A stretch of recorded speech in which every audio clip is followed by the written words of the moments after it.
Guys and welcome back to new video on RS play super. जितनी जवानी इस चाचा के अंदर 65 साल में भरी हुई है उतना तो मेरे 25 साल के शरीर में नहीं है। इनफैक्ट 2 राउंड के बाद तो मैं अपनी वाइफ को बोल दूं कि बाबू अब 2-3 दिन बाद करेंगे, लेकिन चाचा गार्ब चाचा रुकने वालों में से नहीं है। उन्होंने जोश और जवानी दोनों को बोल दिया है हाँ मेरे बैठ। जी हाँ भाई, मैं गार्ब चाचा की बात कर रहा हूँ। चाचा बहुत कुछ होंगे बट कमजोर नहीं। लेकिन आखिर ऐसा क्या कर दिया है चाचा जी ने कि उनके ऊपर 2-2 एपिसोड बिल्कुल निछावर कर दिए हमने। तो इस चीज को जानने के लिए वीडियो को एंड तक जरूर देखना, क्योंकि कुछ इंटरेस्टिंग स्टफ भी है जो कि मैंने इसमें कवर किया हुआ है। सो या not wasting any more time, let's roll the intro.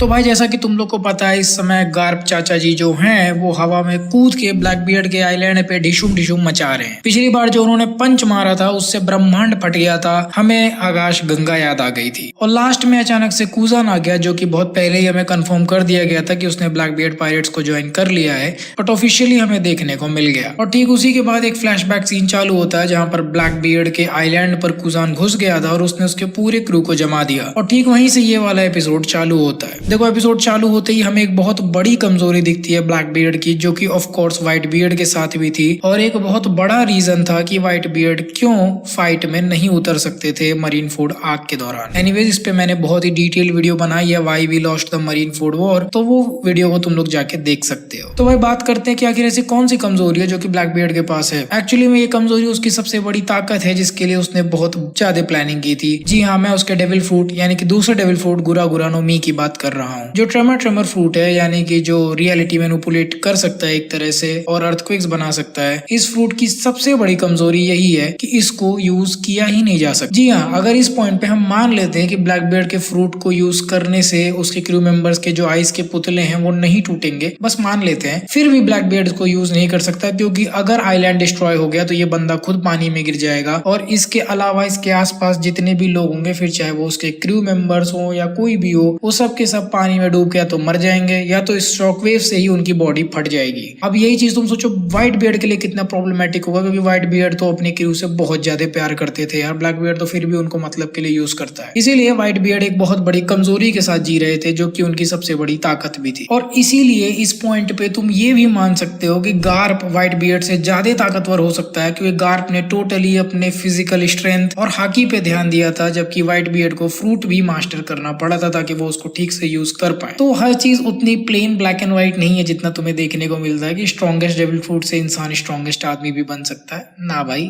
बहुत हद तक स्ट्रेटेजी और लोग भी डिपेंड करते हैं। खैर एपिसोड पे वापस आते हैं तो एपिसोड आगे बढ़ता है। ब्लैक बियर्ड अपना फ्रूट नहीं यूज कर सकता, लेकिन फिर भी हमें ब्लैक बियर्ड की एक्चुअल एबिलिटीज देखने को मिलती हैं कि ब्लैक बियर्ड अपने हाथों से हाकी को एक्टिवेट करके इतने जोर से पंच मारता है कि पूरा का पूरा दीवार उखड़ जाता है और एक छोटा सा ब्लास्ट क्रिएट होता है। इस ब्लास्ट से उतना फर्क नहीं पड़ता, लेकिन इसके जो क्रू मेट्स हैं वो दोनों साइड हो जाते हैं। मतलब ये बात क्लियर है कि ये one of the strongest members हैं वन पीस के वर्ल्ड में। इनसे जल्दी कोई डायरेक्ट नहीं भिड़ना चाहता। इसके जो क्रूमेट्स हैं ब्लैकबियर्ड के, वो साइड साइड हो जा रहे हैं। मतलब हाँ भाई, इस बंदे के पंच में दम है और कोई भी इसकी चपेट में नहीं आना चाहता। खैर अपना सीन आगे बढ़ता है। हम देखते हैं कि कूजान अचानक से ब्लैकबियर्ड के साथ पार्टी करने लगता है, चिल मारने लगता है। वो भी क्यों ना, उसका दिल दुखा है भाई यार। उसको उसकी कुर्सी नहीं दी गई है, ऊपर से उसका पैर वैर काट दिया गया है, तो यार भाई वो बहुत दुखी है। उसको बहुत समय बाद दारू पीने के लिए मिला है। अब ये सब मस्ती मजाक चलता रहता है कि तभी अचानक से एक बहुत बड़ा पॉइंट आता है कि मैन मार्क्ड बाय फ्लेम्स नाम का एक आदमी है जिसके पास फाइनल रोड पोनेग्लिफ है। एंड ये पॉसिबली इस पूरे एगहेड आर्क का one of the most important scene बन जाता है, क्योंकि यही एक नई इंफॉर्मेशन है जो कि हमें एगहेड आइलैंड के दौरान पता चली है। मोस्ट ऑफ द स्टफ तो जो कुछ भी वेगापंक आगे बताएगा वो हमें ऑलरेडी पता है। तो यहाँ पर ये वाली जो पूरी बात हुई कि मैन मार्क्ड बाय फ्लेम्स एक ऐसा आदमी है जो कि एक बिल्कुल ही ब्लैक कलर के शिप पर घूमता है और जो भी उसके रास्ते में आता है वो उसको डुबा देता है समुद्र में। ये एक बहुत ही इंटरेस्टिंग स्टोरी लग रही है और इसके बारे में तुम लोग ऑब्वियसली जानना चाहते हो कि मैन मार्क्ड बाय फ्लेम्स कौन हो सकता है। खैर इसके बारे में अभी नहीं बात करूंगा, क्योंकि ये एपिसोड के बारे में इस पे मैंने डिटेल में एक वीडियो सोच रखी है कि मैं कुछ ऐसे पॉसिबल कैरेक्टर्स के नाम तुम्हें बताऊंगा जो कि ये हो सकते हैं। अभी के लिए मेरा जो सबसे बड़ा बेट है वो है जैगुआर डी सोल पे, जो कि एल्बाफ पर अभी जिंदा है। और इसके अलावा एल्बाफ पे जो लोकी है वो भी ये बंदा हो सकता है, क्योंकि फाइनल जो रोड पोनेग्लिफ है वो काफी हद तक सबको पता है एल्बाफ मोस्ट इंपोर्टेंट आइलैंड होने वाला वन पीस के वर्ल्ड का, तो वहां पर हो सकता है। तो मुझे ऐसा लगता है कि फाइनल रोड पॉनिग्लिफ वहीं पर होने वाला है। खैर एपिसोड आगे बढ़ता है और हम देखते हैं कि लाफिट धीरे से ब्लैक बियर्ड के कान में खुसफुसाता है कि चलो भैया इस बर्फ के गोले वाले का फटाफट डेविल फ्रूट छीन लेते हैं, फिर हम सब लोग आइस गोला बना के खाएंगे। जो कि कूजान सुन लेता और कहता है तोरा माई के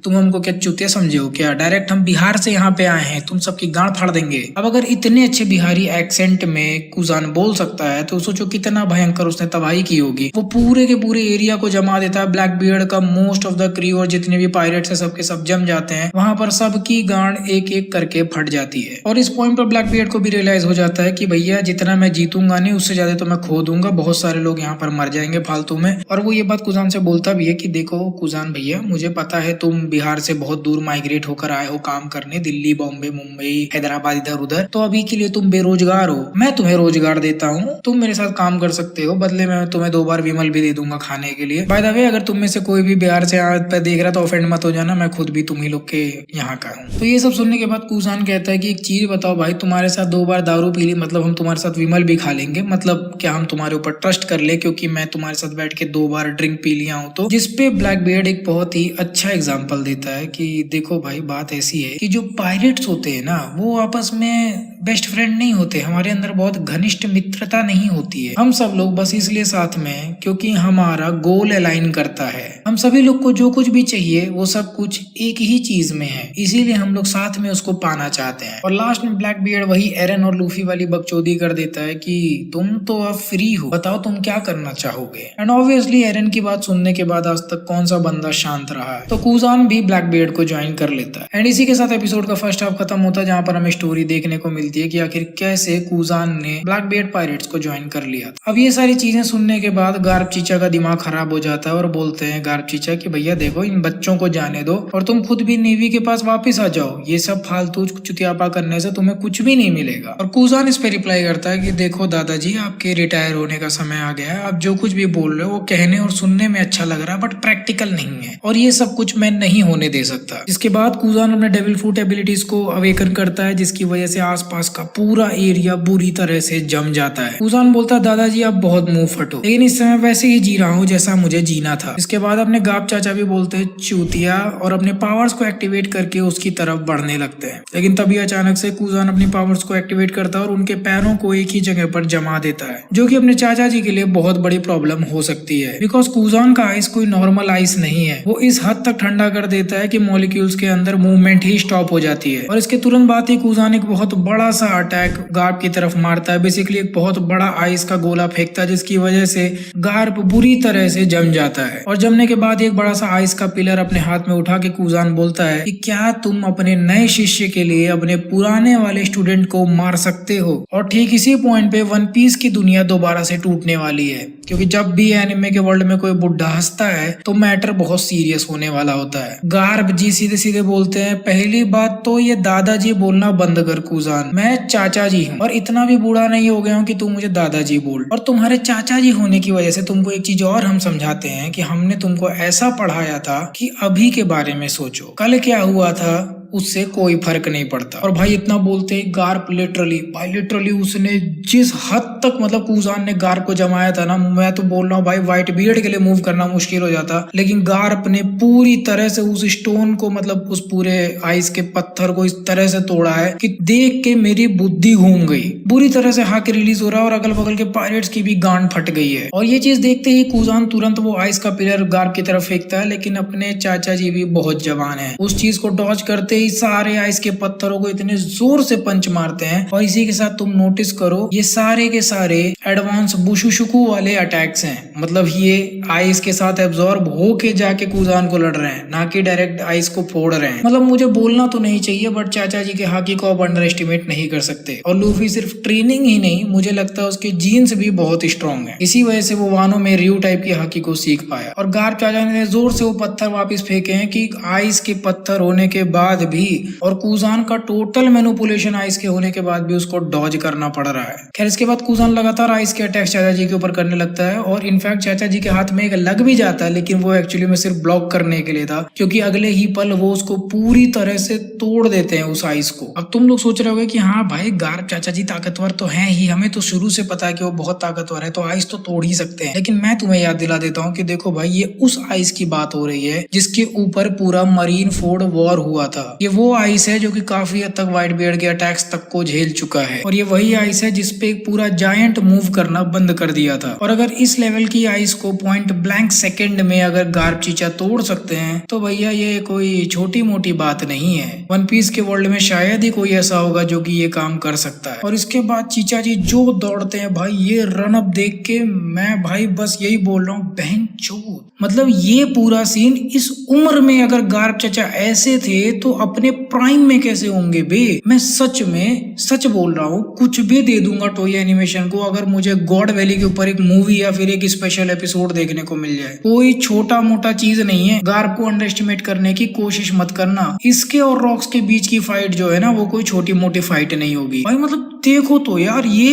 इस बुढ़ापे में इस लेवल का फाइट है, और इसके बाद भी चीचा कूद के कूजान को पकड़ के बोलते हैं सुन बे चूजे, हम दोनों बिहार से हैं और हम दोनों ने आईएएस का एग्जाम दिया था, बस फर्क ये है कि हम इंटरव्यू क्लियर करके ऑफिसर बने हैं और तुम बबुआ इंटरव्यू ही नहीं क्लियर किए, बस ऑफिसर खेल रहे हो। और इसीलिए बबुआ क्लियर कट बता रहे हैं कि तुम्हारा ये जो तरीका है ना ये बहुत कैजुअल है। और इसके बाद गार्प भाई उसका सर पकड़ के उसको जिस कदर भाई पटकता है ना भाई जमीन में, उसको 4 अलग अलग एंगल से दिखाया गया है यार इस पूरे एपिसोड में। और भाई मैं बस पूरे टाइम यही बोल रहा था कि बहनचोद कूजान को अपने अम्मा की कच्ची याद आ गई होगी जो कि वो पहनती भी नहीं होगी भाई। मतलब इस हद से उसको पेला कि दोबारा ब्लास्ट उसने हचिनोसु पे क्रिएट कर दिया। मतलब ये सीन देखने के बाद तो भाई मैं 100% कंफर्म हूँ कि अगर उस दिन सेंगोकू ने गार्प को नहीं रोका होता तो अकाइनो भाई अधमरा हो जाता, मतलब खत्म ही हो जाता है यार, कुछ बोलने की जरूरत नहीं है। जिस हिसाब से गार्प ने इस समय आओकीजी को हैंडल किया है ना, अकाइनो को कोई नहीं बचा सकता। और अगर उस दिन गार्प मरीनफोर्ड वॉर में पार्टिसिपेट करता तो उस दिन एस का एग्जीक्यूशन 1 घंटे पहले खत्म हो जाता, क्योंकि जिस हिसाब से गार्प हैंडल कर रहा है लोगों को, मेरे ख्याल से व्हाइट बियर्ड के क्रू को भी वो बहुत जल्दी उस दिन खत्म कर देता। और इसीलिए मैं दोबारा बोलता हूँ कि हर बाप का एक बाप होता है और उसको हम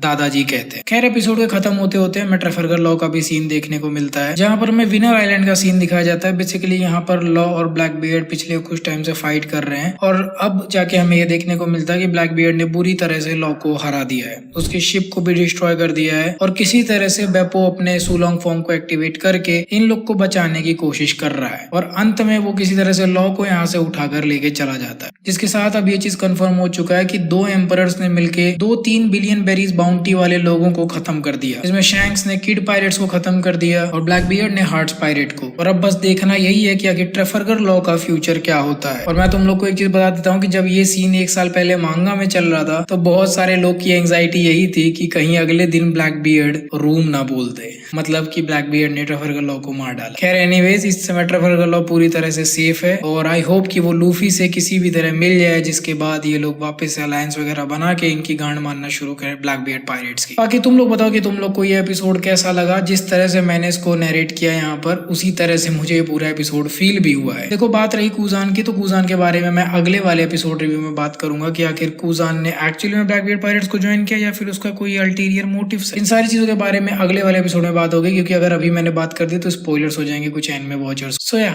इसी के साथ ये वाला वीडियो खत्म होता है। तुम लोग को वीडियो पसंद आया होगा, जिस हिसाब से यार मैंने इसमें बकचोदी डाली है उसी तरह से उसी वे में ही मैंने इस एपिसोड को सुना है। तो आई होप तुम लोगों ने इस वीडियो को एंजॉय किया होगा। अगर पसंद आए तो फटाफट लाइक कर दो, और मैं तुम लोगों से मिलूंगा अगले वीडियो में। फटाफट चैनल को सब्सक्राइब कर दो यार। So until the next one, play on.